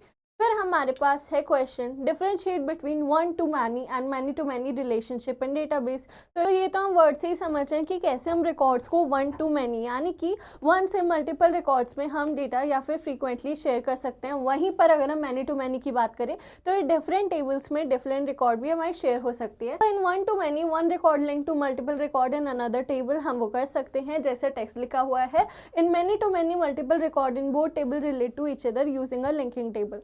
तो हमारा वर्ड के हिसाब से ये तुम लिख सकते हो अगर तुम्हें कन्फ्यूजन हो। वन टू मैनी का मतलब है कि हम एक रिकॉर्ड से मल्टीपल रिकॉर्ड में लिंक के थ्रू शेयरिंग कर सकते हैं, वहीं हम मैनी टू मैनी भी कर पाएंगे। फिर हमारे पास क्वेश्चन है what are the common cause of electricity hazard at work place suggest one safety measure to prevent them. तो ये कॉमनली क्यों होता है? अगर हम अपनी वायर्स को क्या करें, नेकेड रख दें, उन्हें कवर ना करें, बहुत ज़्यादा वायर्स की स्टैकिंग एक साथ कर दें जिससे ओवरलोड हो, तो उन चीज़ों से काफ़ी प्रॉब्लम होती है। और हम ऐसे स्टेप्स ले सकते हैं कि हम वायर्स को कहीं भी अनअटेंड ना छोड़े, जहाँ पर भी हल्का सा शॉक हो या ओवरलोड हो उसको हम अवॉइड, और हमारे जितने भी इलेक्ट्रिकल डिवाइस है उसको हम ओवर यूज़ ना करें। तो कॉमन कॉज होती है कि हमारी वायर में फॉल्टिंग हो, कोई भी चीज़ उसमें शेडी हो जो हम नहीं सही कर रहे हैं, हम अपने सॉकेट्स को क्या करते हैं, ओवरलोड कर देते हैं, हम इक्विपमेंट को डैमेज कर देते हैं। इन कंडीशन के थ्रू ही इलेक्ट्रिकल हैजर्ड कॉज होते हैं किसी भी कंपनी में या फिर कहीं भी वर्क स्पेस पर। तो one safety measure is regular inspection and maintenance of electrical system to prevent हमारा कोई भी एक्सीडेंट। अगर हम रेगुलरली सारी चीज़ों को सॉल्व करेंगे, कहीं पर भी दिक्कत हो उसे उसी टाइम फिक्स करेंगे या फिर लोगों को बता देंगे कि वहाँ पर उस चीज़ को ज़्यादा ओवर यूज़ या फिर यूज़ मत करो, तो उससे हम एक्सीडेंट को काफ़ी हद तक प्रिवेंट कर सकते हैं। अब चलते हैं नेक्स्ट क्वेश्चन पर। तो what is a macro list any two real life situation where they can be used. तो ये हमें पता है मैक्रो हेल्प करता है ताकि हम क्या करें, रिपीटेटिव टास्क को बार बार करवा पाएँ बिना हमारे मैनुअली यूज़ के। तो ये क्या करता है, रिपीटिशन में हेल्प करा सकता है। दो चीज़ हम ऐसे कर सकते हैं कि वही बात हो गई, किसी भी टास्क को रिपीटिशन में करना और किसी भी फाइल या डॉक्यूमेंट में फॉर्मेट करना। तो मैक्रो क्या होता है, is a set of recorded commands. इसमें रिकॉर्डेड कमांड्स होती है जिससे हमारा टास्क क्या हो सकता है, मल्टीपल टाइम्स ऑटोमेट हो सकता है, रिपीटिशन में आता है। They are used for formatting documents, तो इससे हमारे डॉक्यूमेंट्स ऑटोमेटिकली फॉर्मेट हो जाती है। साथ ही साथ रिपीटेटिव कैलकुलेशन तो होती ही है स्प्रेडशीट में, जिसका हमने मेनली चैप्टर में पढ़ा है। उसके बाद नेक्स्ट क्वेश्चन है व्हाइल इंस्पेक्शन। ये फिर से हमारा लास्ट यूनिट का है। While inspecting a machine Rohan notice a call is stuck to a live wire, What steps should Rohan follow to safely secure the victim. तो तुम एक चीज़ नोटिस कर रहे हो कि जितने हमारे सब्जेक्ट स्पेसिफिक क्वेश्चन हैं उन्हीं के साथ साथ रेशियो पार्ट ए के क्वेश्चन का भी अच्छा है। तो अगर तुम्हें पार्ट बी में बहुत दिक्कत है तो ये एक तो चैप्टर काफ़ी ईजी है, काफ़ी तीनों यूनिट से अलग है, तो इससे तुम्हें काफ़ी ईज मिलेगी कोई भी आंसर लिखने में। तो अगर तुम थोड़ा सा भी अपने ऊपर कॉन्फिडेंट नहीं हो कि तुमने वो तीनों यूनिट्स अच्छे से नहीं करी है, तब भी तुम एक अच्छा स्कोर ला पाओगे अपने लिए, क्योंकि ऐसे ईजी क्वेश्चंस काफ़ी ज़्यादा अच्छे हैं जो तुम अपने कॉमन सेंस से भी लिख सकते हो। तो यहाँ पर अगर कोई तुम्हें इंसान दिखे एक इलेक्ट्रिकल एक्सीडेंट में है, मान लो कि कोई करंट के साथ अटक गया, तो तुम्हारे क्या स्टेप्स होने चाहिए। पहली बात तो कोई भी कंडक्टेबल तुम चीज़ ना लो जिससे तुम दोनों को अलग करो, क्योंकि मान लो अगर तुम मेटल लेकर जा रहे हो तो तुम भी चिपक जाओगे वहाँ पर। तो सबसे पहले तो तुम्हें अपने हाथ और पैर को ड्राई रखा होना चाहिए, ये ज़रूरी है। जो भी तुम चीज़ का यूज़ करो वो कंडक्टेबल नहीं होनी चाहिए, और तुमने साइंस में पढ़ा होगा कि क्या चीज़ें कंडक्टिविटी रखती हैं इलेक्ट्रिकल शॉक के प्रति। तो यहाँ पर क्या है, Rohan should switch off the main power immediately, सबसे पहला स्टेप ये होगा। उसके बाद क्या करना है, हमें डायरेक्ट कॉन्टैक्ट नहीं करना है कि हम सीधा छू के अलग कर दें, क्योंकि हम भी वहीं पर उसका शिकार हो जाएंगे। उसके बाद use a dry non conductive object to separate the victim. एक तो सोचो तुम मेटल का यूज़ कर रहे हो, वो भी गीला तो सोने पे सुहागा हो जाएगा, तो हमें वो नहीं करना है। उसके बाद इमरजेंसी हेल्प को बुलाना है, फर्स्ट एड देनी है, और हम फर्स्ट एड का भी यूज़ कर सकते हैं अगर हमारी इनफ ट्रेनिंग है या फिर हम उस पोजीशन पे है। लेकिन अगर तुम्हें नॉलेज ना हो तो तुम कुछ भी ऐसे नहीं कर सकते, उससे और ज़्यादा चीज़ें वर्स हो सकती हैं। फिर यहाँ पर एक केस स्टडी का क्वेश्चन आया हमारे पास। अब हमारे थोड़े से ही क्वेश्चन बचे हैं, फिर हमारा एक पूरा पेपर का सॉल्यूशन हो जाएगा, और इससे तुम्हारी ट्रस्ट में काफ़ी हेल्प होगी फाइनल एग्जाम्स में। तो यहाँ पर हमारा क्वेश्चन है केस स्टडी का कि a publishing company's designing an e magazine in Libre office writer. तो इस क्वेश्चन को अच्छे से समझना, 2 मिनट या 5 मिनट लगा के अच्छे से सॉल्व करो, तुम्हारा आंसर निकल जाएगा। तो यहाँ पर क्या है, एक पब्लिशिंग कंपनी है जो कि एक ई मैगजीन बना रही है लिब्रे ऑफिस राइटर का यूज़ करके। The editor wants to insert image of articles and advertisement in such a way that the layout looks attractive and professional. तो वो इस टाइप से मैगजीन बनाना चाहता है ताकि जो लेआउट है वो प्रोफेशनल लगे, अच्छा लगे, और उसके यूज़ से ही क्या हो, वो एक ई मैगजीन को बेटर। लेकिन जब वो इसके ऊपर काम करते हैं तो उन्हें कुछ चैलेंजेस फेस होते हैं। क्या ऐसे चैलेंज है जो उन्हें ई मैगजीन बनाते आते हैं, वो देखते हैं। सबसे पहला है, पहले आर्टिकल में 2 इमेज क्या होती है, ओवरलैप हो रही है एक दूसरे के ऊपर, जिसके वजह से सही से दोनों इमेज नहीं दिख रही है। And only part of the required picture is visible. जितना पार्ट रिक्वायर्ड है सिर्फ उतना ही दिख रहा है, तो दोनों इमेज ओवरलैप हो रही हैं। फिर है जो कवर पेज है, उसमें एडिटर को क्या चाहिए कि जो इमेज है वो फिक्स रहे सेंटर में, उसको हम चेंज ना करें, no matter how much text is added और रिमूव्ड। मतलब कि हमारा जो इमेज है वो वहीं पर फिक्स हो जाए, भले ही हम टेक्स्ट ऐड करें या और कुछ ऐड करें, वो अपनी जगह से ना हिले। फिर है in another section the designer wants text to flow smoothly around the image. तो वो क्या चाहते हैं, टेक्स्ट हमारा जो भी इमेज है उसके ऊपर स्मूथली फ्लो करता रहे, so that page looks balance. तो ये खिचड़ी बनाना चाहते हैं अपनी मैगजीन में पूरी। उसके बाद है for an advertisement the clients request the project image should appear above all other elements. और जो क्लाइंट है उसने तो यही बोल दिया कि इमेज सबसे ऊपर होनी चाहिए सारे एलिमेंट्स को हटाकर। तो हम समझ गए हैं कि एक ई मैगजीन बन रही है और उसमें सबको बहुत सारी प्रॉब्लम्स है। तो अब उसके क्वेश्चन देखते हैं। सबसे पहला है कि जो टीम है उसको कौन सा ऐसा फीचर यूज करना चाहिए जिससे वो हमारे क्या करे, ओवरलैपिंग इमेज वाला सॉल्यूशन निकाल। फिर हमारा सेकंड क्वेश्चन है कौन सी सेटिंग हेल्प करेगी एडिटर को कि जो मेन इमेज है वो फिक्स रहे और सेंटर पे रहे कवर पेज के, ताकि हम कुछ भी ऐड करें तो इमेज अपनी जगह से ना हिले। फिर थर्ड ऑप्शन क्वेश्चन है which positioning option will make the text flow smoothly around the image in the article. फिर हमारी जो वही प्रॉब्लम थी डिज़ाइनर की कि कैसे हम अपने टेक्स्ट को अप्लाई करें, फ्लो करें और अच्छा लगे। फिर हमारा फोर्थ क्वेश्चन है कौन सा अरेंजमेंट टूल यूज़ करना चाहिए ताकि हमारी जो एडवर्टीजमेंट की इमेज है वो सारे एलिमेंट्स के ऊपर आए। तो इतने सारे क्वेश्चंस हैं, अब एक एक करके इनका सॉल्यूशन देखते हैं। सबसे पहले तो तुम एक बार इसको रोक लो, क्वेश्चन तुम्हें समझ में आ गया है कि हमें की मैगजीन बना रहे हैं, उसमें हमें टाइप की प्रॉब्लम्स आ रही हैं। अब हम कौन कौन से फीचर यूज़ करें ताकि हम इन्हें अच्छा बनाएं, तो एक बार रुक के अपने खुद से सॉल्यूशन निकालो, फिर हम धीरे धीरे एक एक क्वेश्चन का सॉल्यूशन। हम फर्स्ट फीचर जो हमें यूज़ करना है ताकि हम ओवरलैपिंग इमेज का देखें, यहाँ लिखा हुआ है कि 2 इमेज ओवरलैप हो रही है और सिर्फ उतना ही पार्ट दिख रहा है जो रिक्वायर्ड है। तो हमें पहला स्टेप ये लेना चाहिए कि बाकी जो ओवरलैपिंग इमेज है उसको हम क्रॉप कर दे और जितना रिक्वायर्ड पार्ट है सिर्फ वही रखे। मान लो कि ये हमारी एक इमेज है और इतना पार्ट ही हमें चाहिए और ओवरलैप होके ये 2 इमेजेस आ रही हैं, तो हम इसको क्रॉप करके सिर्फ यही पार्ट रखिए ताकि हमारी इमेज क्लियर हो जाए। तो फर्स्ट वाला क्वेश्चन तो ठीक है। फिर अब सेकंड क्वेश्चन में जाए, कौन सी सेटिंग ऐसी है जो एडिटर को मेन इमेज को फिक्स रखेगा। तो इसमें हम क्या करते हैं, एंकर का यूज़ करके अलाइनमेंट को सही करते हैं। यहाँ पर देखो, सबसे पहले तो ओवरलैपिंग इमेज के लिए टीम को क्रॉप फीचर यूज़ करना है ताकि हमें रिक्वायर्ड पार्ट ही मिले। सेकेंड हमारा जो क्वेश्चन है उसके लिए कवर इमेज को हमें सेंटर में अलाइन रखना है।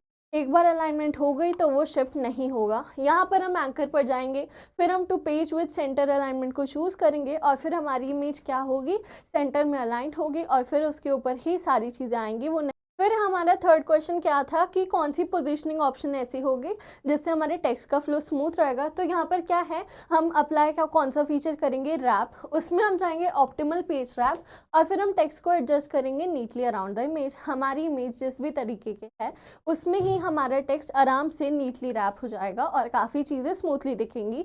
तो इसमें हम जाएंगे अपने रैप फीचर में और फिर अपने टेक्स्ट को अलाइन कर देंगे फ़ोटो के हिसाब से। फिर अब हम जाएंगे अपने लास्ट क्वेश्चन में कि which arrangement tool should be use to ensure the advertisement image appear above all the elements. तो कौन सा ऐसा टूल है जिसको हम यूज़ करेंगे ताकि जो हमारा मेन प्रोडक्ट है वो टॉप ऑफ द पेज भी लिखा है कि वो सारे एलिमेंट से ऊपर आए। सारे एलिमेंट से ऊपर आए मतलब ऑब्वियसली एक पेज में अगर हम इतना कुछ ऐड कर रहे हैं तो काफ़ी लेवल की स्टैकिंग होगी। तो हमें क्या करना है, उस लेयर में उस इमेज को सबसे आगे रखना है, तो उसको सबसे फ्रंट लेयर देनी है। तो यहाँ पर हम क्या करेंगे, हम सबसे पहले अरेंज में जाएंगे, वहाँ पर हम ब्रिंग टू फ्रंट करेंगे और फिर हमारा जो भी इमेज है एडवर्टीजमेंट का, जो मेन प्रोडक्ट है, वो सबसे टॉप आ जाएगा और उसकी विजिबिलिटी हम मैक्सिमम कर सकते हैं, ओपेक कर सकते हैं। लेकिन अगर वो सेंटर ऑफ अट्रैक्शन है तो हम उसकी विजिबिलिटी भी क्या करेंगे, 100% कर देंगे। तो ये हमारे ऑप्शंस थे। तो केस स्टडी के लिए मैं तुम्हें बताऊं, अच्छे से पहले क्वेश्चन को देखो, फिर याद करो कौन सी यूनिट से मैच कर रहा है, और धीरे धीरे तुम पढ़ोगे तो बहुत आसानी से हो जाते हैं। केस बेस्ड क्वेश्चन दिखने में बहुत बड़े लगते हैं लेकिन वो काफ़ी सिंपल होते हैं। मैं तुम्हें एक और PDF प्रोवाइड करूँगी जिसमें बहुत सारे केस बेस्ड क्वेश्चन होंगे, तो पढ़ के भी तुम्हारे काफ़ी तो ऐसे ही क्वेश्चन क्लियर हो जाएंगे, तुम्हें आइडिया समझ में आ जाएगा। और फिर मैं ये नहीं बोल रही हूँ कि वो क्वेश्चन एकदम उठ के आएंगे, लेकिन हाँ, जितना भी कॉन्टेंट है वो एक दूसरे का राउंड ही लाया करता है, तो तुम्हें एक बेसिक आइडिया तो पता चलेगा कि सिमिलैरिटी आ रही है। ये तो ऑब्वियस है कि अगर तुम्हें कोई 2+2 पढ़ा है तो ये ज़रूरी नहीं है पेपर में वही उठ के आए, लेकिन पेपर में एडिशन वाला फॉर्मूला उठ के आ सकता है। तो किसी भी चीज़ को प्रैक्टिस करने का मतलब यही होता है कि हमें सिमिलैरिटी समझ में आए और फिर हम इजीली सॉल्व कर पाएँ। तो अब हम आगे क्वेश्चन में चलते हैं। हमारा क्वेश्चन है क्या, फील्ड टेबल से रिलेटेड, ठीक है। तो सबसे पहले है consider the table given below and answer the question. यहाँ पर हमें इस टेबल को देखना और समझना है चीज़ें। तो सबसे पहले हमें क्या दे रखा है, कुछ फील्ड्स दे रखी हैं जिसमें है student name, roll number, class और मार्क्स। तो हमें एक स्टूडेंट लिस्ट प्रोवाइडेड है, उनके रोल नंबर दे रखे हैं, कौन सी क्लास में है वो, और उनके मार्क्स कितने हैं। तो सबसे पहले हमारे पास कितना इनपुट है हमारे पास, तो इसमें हमारे पास 4 बच्चों के नाम हैं जिनके नाम डिफरेंट है, तो वो यूनिक माना जा सकता है। रोल नंबर की बात करें तो वो भी यूनिक है, क्लास में सिमिलैरिटी है तो इसको हम यूनिक नहीं मानेंगे, और मार्क्स भी डिफरेंट है। तो पहला क्वेश्चन है, सारी फील्ड का नाम बताओ जो कि गिवन है हमें इस टेबल में। तो फील्ड क्या होती है, जो हमारी कॉलम में फील्ड हमें बताती है कि उसके अंदर क्या इनपुट है। तो इसकी फील्ड क्या है, यहाँ सबके नाम लिखे हैं, तो इसकी फील्ड होगी कि हमें स्टूडेंट के नेम दे रखे हैं। तो यहाँ पर अगर हम नेम करें फील्ड को, तो यहाँ सबसे पहले हो गया स्टूडेंट नेम, फिर हो गया हमारा रोल नंबर, फिर क्लास, फिर मार्क्स। तो ये हो गया हमारे फील्ड के नाम। सेकंड है, which field should be made the primary की। तो प्राइमरी की कौन सी होती है, प्राइमरी की वो की है जो बहुत यूनिक है और उसे हम नहीं आइडेंटिफाई करवा सकते, उसमें कुछ भी ऐसे सिमिलर नहीं होता है। प्राइमरी की वो की होती है जिसमें हमारा कंटेंट क्या हो, यूनिक हो, कोई भी चीज़ मैच नहीं करती, जिससे हम इजीली चीज़ों को ढूंढ पाते हैं। तो यहाँ पर हम प्राइमरी की किसको बोलते हैं, प्राइमरी की वो होता है जो एक यूनिक टाइप की है जिससे हम लोगों को पहचान सकते हैं। तो यहाँ पर सारी चीज़ों में रोल नंबर एक ऐसी चीज़ है जो हर किसी का डिफरेंट होगा। कोई भी 2 लोगों के नाम सेम हो सकते हैं, मार्क्स सेम हो सकते हैं, क्लास सेम हो सकती है, लेकिन रोल नंबर हर किसी का अलग होगा। तो हम रोल नंबर को एक प्राइमरी की बनाएंगे ताकि हमारे पास एक यूनिक फील्ड हो और हम उसे सर्च करके सारी लिस्ट को निकाल पाएँ। फिर हमारे पास थर्ड क्वेश्चन है कि हम एक पॉसिबल अल्टरनेट की बताएं। तो अल्टरनेट की का मतलब है कि प्राइमरी की हमने अभी तो रोल नंबर की बात करी, लेकिन अलग कौन सी हो सकती है। तो यहाँ पर अगर लिस्ट में नाम डिफरेंट है जो कि इस लिस्ट में है, तो हम इसको भी प्राइमरी की का अल्टरनेट की बना सकते हैं। इफ़ एनी लिखा हुआ है, अगर नाम सेम होता तो हम वो पॉसिबल ही नहीं कर सकते। हमारा लास्ट क्वेश्चन है, एक्सप्लेन हाउ प्राइमरी की डिफर्स फ्रॉम अ फॉरेन की विद एन एग्जाम्पल। तो ये वाला क्वेश्चन काफ़ी ज़्यादा आता है, ये ध्यान से सुनो। प्राइमरी की का तो मतलब हमने समझ लिया कि एक इंडिविजुअल रिकॉर्ड है जो यूनिक रहता है, किसी से भी मैच नहीं करता। वहीं पर फॉरेन की कैसे डिफर करता है, ये तो हमारा क्या कर रहा है, हमें एक यूनिक चीज़ ला के दे रहा है। वहीं फॉरेन की क्या करता है, उसके पास डुप्लीकेट वैल्यूज़ होती है, मतलब कि वो 2 टेबल्स को साथ में लिंक करता है। फॉर एग्जांपल ये तो हमारे पास एक टेबल है, इसी के अलावा दूसरा टेबल भी हो, वहाँ पर मार्क्स का भी यही रोल नंबर रहेगा। तो है तो दोनों टेबल की एक प्राइमरी की कि उसमें भी रोल नंबर यूनिक है, दूसरी टेबल में भी, लेकिन ये दोनों के पास क्या है, फॉरेन की तो दोनों टेबल को लिंक कर रही है, तो फॉरेन की के पास डुप्लीकेट वैल्यूज़ होती है और ऐसे ही वो प्राइमरी की से डिफर करता है। यहाँ पर वही लिखा है कि जो फॉरेन की है वो 1 टेबल टू अनदर क्या करता है, लिंक करता है। वहीं पर प्राइमरी की हमारा क्या करती है, यूनिक रिकॉर्ड हमें बताती है, जैसे रोल नंबर। अब हमारा है 19th क्वेश्चन, भी है हमारा लास्ट यूनिट का, तो तुम देख रहे हो उससे क्वेश्चन तो है। हमारा क्वेश्चन है, musculoskeletal problem affect different part of the body like neck, back, chest, arm, shoulder and feet. तो ये एक ऐसा सिम्टम है जिससे हमारी बॉडी में काफ़ी सेवरल पार्ट्स में दिक्कत आती है। These problem happen due to wrong posture और uncomfortable chair while working on a computer. जब हम डिवाइस, चेयर, टेबल पे बहुत गलत पोजीशन पर बैठते हैं, हमारे जो भी रूल्स होने चाहिए, जो हमारा करेक्ट पोस्चर होता है उसे मेंटेन नहीं करते हैं, तो उससे काफ़ी ज़्यादा हमारी बॉडी में दिक्कत आती है। तो कोई भी ऐसे 4 वेज़ हमें बताने हैं जिससे हम इस प्रॉब्लम को क्या कर सकते हैं, अवॉइड कर सकते हैं। तो हमारे कुछ बेसिक रूल्स हैं कि हमें अपनी रिस्ट को काफ़ी नॉर्मली रखना चाहिए जिससे हमारी बॉडी को पेन ना मिले। हमें 20-20-20 रूल को अप्लाई करना चाहिए, मतलब हर 20 मिनट्स के बाद 20 फीट दूर 20 सेकंड्स तक देखिए जिससे हमारी आइज़ को रेस्ट मिले। हमारा पोस्चर सही रहना चाहिए, हमारा जो डिवाइस है वो एक नेक लेवल पर हो ताकि हमें ज़्यादा ना तो नीचे देखना पड़े ना ऊपर देखना पड़े जिससे हमारी बॉडी पे स्ट्रेन पड़े। तो यहाँ पर क्या है, ये प्रॉब्लम्स हम अवॉइड कर सकते हैं ताकि हम एक करेक्ट पोस्चर बना पाए, उससे हम इन प्रॉब्लम को अवॉइड कर पाते हैं और हम अपनी बैक को स्ट्रेट रखें। साथ ही साथ हम ऐसे एर्गोनॉमिक चेयर और प्रॉपरली पोजीशन डेस्क, हमें जो एक्चुअल रूल्स बताए गए हैं हम उनको फॉलो करें ताकि हमारी बॉडी सही रहे। उसके बाद रेगुलर ब्रेक, हम अपनी बॉडी की स्ट्रेचिंग करें, थोड़ा सा मूव करें, स्क्रीन टाइम को हम अपना लिमिटेड कर दें काम के बाद। उसी के बाद हम सिंपल नेक, शोल्डर, रिस्ट एक्सरसाइज करें जो कि बेसिक सेटिंग एक्सरसाइज होती हैं। फिर हम अपनी फीट को फ्लैट रखें फ्लोर पर, हम उन्हें ऐसे उठा के ना रखें, उनसे भी प्रॉब्लम्स होती हैं। और हम ज़्यादा देर तक कंप्यूटर पे ना देखें, उससे हमारी आइज़ ख़राब हो सकती हैं। तो ये कुछ ऐसी चीज़ें हैं जो कि हमें, बहुत छोटी छोटी चीज़ें हैं पर अगर हम उन्हें लॉन्ग टाइम तक अवॉइड करें तो वो हमारी बॉडी के लिए अच्छा नहीं रहे। तो अब हम आ गए अपने सेकेंड लास्ट क्वेश्चन में।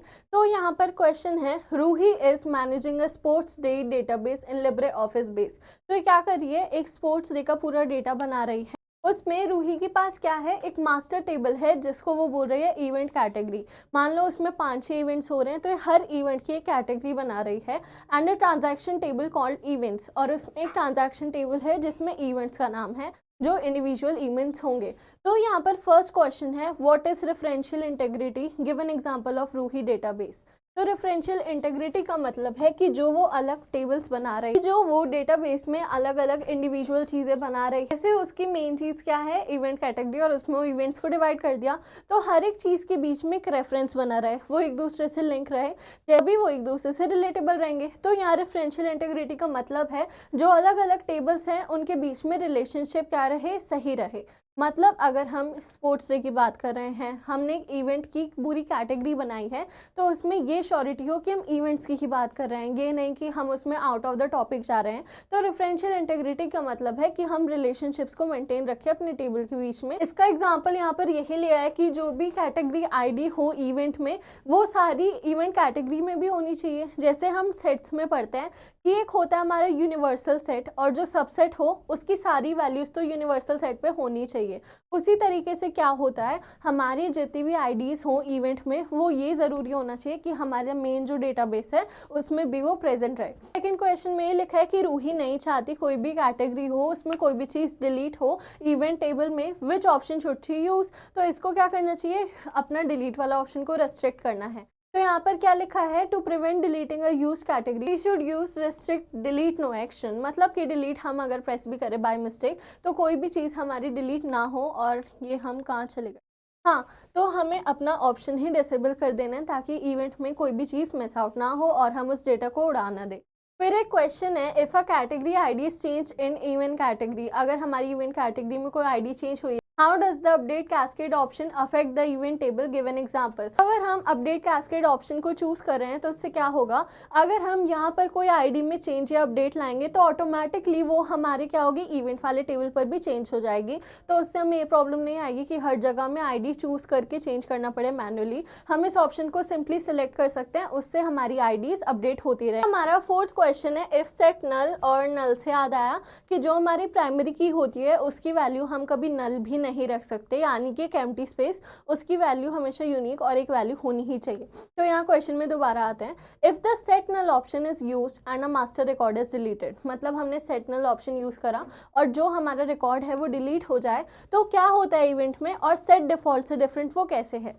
तो जब भी हमारा रिकॉर्ड डिलीट हो जाएगा, हम वैल्यू नल कर देंगे तो क्या होगा, वो हमारी इवेंट कैटेगरी में भी वैल्यू नल हो जाएगी। और सेट डिफॉल्ट का मतलब क्या है कि हमने एक वैल्यू को डिफॉल्ट सेट कर दिया। तो जब हम सेट नल को यूज़ कर रहे हैं, हमारी जो उससे रिलेटेड कैटेगरी आईडी है वो भी नल हो जाएगी। वहीं हम सेट डिफॉल्ट की बात करें तो क्या करें, वो असाइन कर रहे एक प्री डिफाइंड वैल्यू। तो ये डिफरेंस होता है हमारा सेट नल और सेट डिफॉल्ट में। फिर ये है हमारा लास्ट क्वेश्चन और फिर हमारा पेपर सॉल्व। सबके 50 आउट ऑफ 50 आ गए। तो क्वेश्चन है, Arjun is preparing a project report in Libre office Calc. Arjun ने क्या करें, एक रिपोर्ट प्रिपेयर करी है कैल्क में जहाँ पर मल्टीपल स्प्रेडशीट है। को क्या चाहिए, एक स्मूथ नेविगेशन चाहिए between different sheet and also plan to include a data from government website. तो उसको डेटा गवर्नमेंट वेबसाइट से भी निकालना और वो चाहता है कि सारी स्प्रेडशीट के बीच में हमारा क्या नेविगेशन काफ़ी स्मूथली हो। Initially he use an absolute hyperlink but later realize it break when he share the report with his teacher because the file path is different on another computer. एक absolute hyperlink क्या हो रहा है, सिर्फ उसके computer का ही pathway decide कर रहा है। तो इस वजह से उसके कंप्यूटर में तो लिंक खुल रहा है, लेकिन जब वो दूसरे डिवाइस में जा रहा है तो वो उसके कंप्यूटर के हिसाब से डिजाइंड है, इसीलिए दूसरे कंप्यूटर या दूसरे डिवाइस में जाते हुए वो रिकॉर्ड फेल हो रहा है। तो इसीलिए दिक्कत आ रही होगी। He share the report with his teacher, ये हमने पढ़ लिया। तो his friend suggest trying a relative hyperlink instead. तो इसके फ्रेंड ने क्या सजेस्ट करा कि ये रिलेटिव हाइपरलिंक को यूज़ करे जिसमें हमारी चीज़ें तो सेम रहे और डिवाइस से भी दिक्कत ना आए। फिर है इसका दोस्त मतलब स्मार्ट है। तो यहाँ पर while inserting a hyperlink Arjun notice the option target in document. तो ये क्या करता है, जब ये हाइपरलिंक देखता है तो इसको एक ऑप्शन दिखता है टारगेट का डॉक्यूमेंट में, which allow him to connect directly to a particular sheet. तो उससे क्या होता है, वो डायरेक्टली उस पर्टिकुलर शीट पर कनेक्ट हो जाता है। He also discover the link to external data option to fetch the live table from web page into his spreadsheet. तो सबसे पहले क्या हुआ कि लिंक जो है वो इसके कंप्यूटर में चल रहा है, दूसरे कंप्यूटर में ब्रेक हो रहा है। फिर इसका फ्रेंड इसे कुछ सजेस्ट करता है, उसके बाद इसे एक ऑप्शन जिससे वो किसी पर्टिकुलर स्प्रेडशीट पर कनेक्ट हो रहा है। और फिर उसने एक और चीज डिस्कवर करी कि वो वेब पेजेस से भी क्या करे, टेबल फेच कर पा रहा है अपनी स्प्रेडशीट पर। पहला क्वेश्चन है कि एब्सोल्यूट हाइपरलिंक क्यों फेल हुआ जब अर्जुन ने फाइल को शेयर करा, and how does a relative hyperlink solve the problem.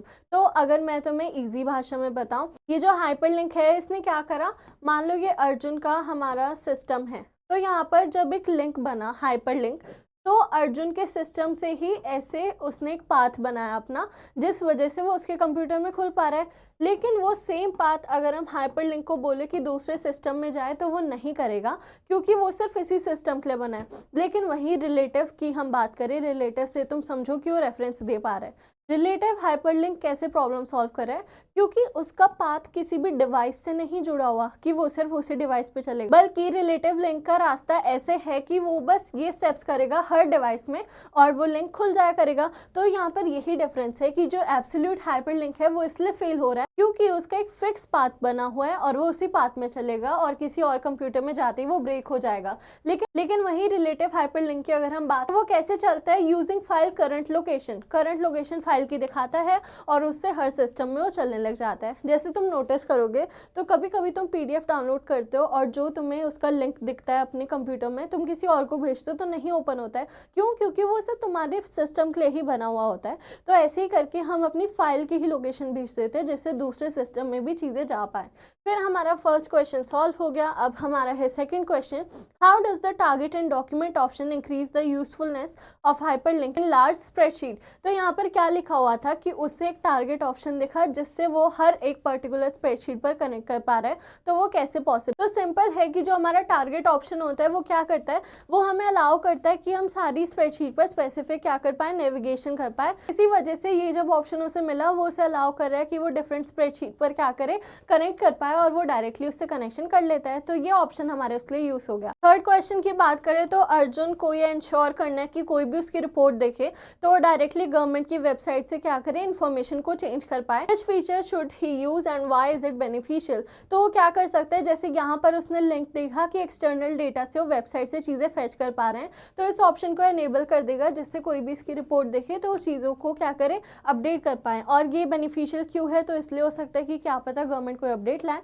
तो उसकी शीट ज़्यादा रेलिवेंट रहे और लोग उसके हिसाब से चेंज कर पाएँ। तो यहाँ आधी चीज़ों का आंसर तो क्वेश्चन में ही गिवन है। अब हमारा लास्ट क्वेश्चन है, if Arjun wants to edit और remove a hyperlink later what step should he take. तो हमने बहुत सारी चीज़ें देखी थी, वो राइट क्लिक कर सकता है, एडिट पर जा सकता है, डिलीट कर सकता है। तो यहाँ पर वही है, अगर हम कोई भी चीज़ एडिट करना हो, रिमूव करना हो तो वो राइट क्लिक करे, एडिट हाइपरलिंक या रिमूव हाइपरलिंक पर जाए, उससे उसका सारा काम हो जाए। ये था हमारा पूरा सैम्पल सैम्पल पेपर का solution. Stay connected, keep learning, तो तुम देख ही रहे हो। एंड काफ़ी बच्चे ऐसे भी होंगे जो शायद नए बच्चे हो, या फिर काफ़ी मिनियंस है मेरे जो बैच के ही बच्चे हो, तो सब लोग तुम लोग मेरे लिए तो मिनियंस ही हो। एंड आई होप सिर्फ IT ही नहीं, सारे सब्जेक्ट में तुम फुल मार्क्स स्कोर करो, जितना अच्छा हो पाए अपनी तरफ से करो, प्रैक्टिस करो। फुल मार्क्स आए ना आए, तुम्हें इन्फॉर्मेशन अच्छे से मिलनी चाहिए। तो सबको ऑल द बेस्ट, सबके पेपर बहुत अच्छे जाए, बहुत अच्छे जाए, जितने तुम्हें नंबर चाहिए हो उतने तुम्हें मिल जाए। तुम लोग अच्छे कॉलेजेस में जाओ, तुम अपनी स्ट्रीम सेलेक्ट करो, कंपटीशन सेलेक्ट करो, उसमें तुम्हारा अच्छे मार्क्स आए। तो सबको मेरी तरफ से ऑल द बेस्ट, और अच्छे से अपना ध्यान रखो। इस सैम्पल पेपर को अच्छे से दोबारा सॉल्व करना, खुद से एक बार बंद करके मैं तुम्हें PDF दे रही हूँ, आंसर्स मत देखना, पहले खुद सॉल्व करो, अपने मार्क्स कैलकुलेट करो। और जहाँ भी तुम्हें दिक्कत आए तुम डाउट पूछ सकते हो कमेंट सेक्शन में, मुझसे पूछ सकते हो तुम लोग डाउट। साथ ही साथ तुम लोग ये भी देखते रहो कौन से टॉपिक तुम्हारे वीक हैं, और उस पर तुम प्रैक्टिस करो। तो take care everyone, I hope सब चीज़ें अच्छी से समझ में आई हो। अपना ध्यान रखो और all the best. Bye bye everyone, bye.